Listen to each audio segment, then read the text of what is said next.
दिनांक 8 जुलै 2026 रोजी दुपारी 1:30 वाजण्याच्या दरम्यान चारकोप येथील डिंगेश्वर तलावात एका मुलाच्या बुडाल्याची दुर्दैवी घटना घडली आहे।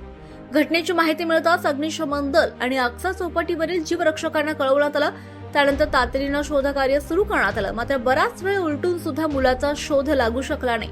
नौदलाला देखील घटनेची माहिती देण्यात आली, मात्र सायंकाळी 6:30 वाजेपर्यंत नौदलाचे पथक घटनास्थळी पोहोचले नव्हते। त्यामुळे वरिष्ठ स्तरावर पुन्हा पाठपुरावा करून एनडीआरएफची मदत मागवण्यात आली।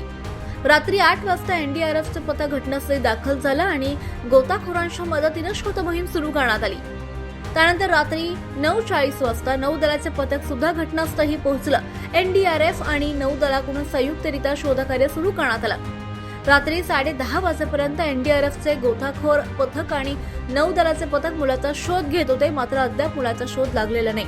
पावसाळ्याच्या पार्श्वभूमीवर तसेच मड ते गोराई परिसर हा पर्यटकांचा मोठा पट्टा आहे। त्यामुळे स्थानिक पातळीवर प्रशिक्षित जीवरक्षकांची संख्या मोठ्या प्रमाणात वाढवणे ही काळाची गरज आहे। आगामी गणेशोत्सव लक्षात घेता प्रशासनाने समुद्र किनारे, तलाव आणि पर्यटन स्थळांवर सुरक्षा व्यवस्थाने अधिक सक्षम करणं आवश्यक आहे।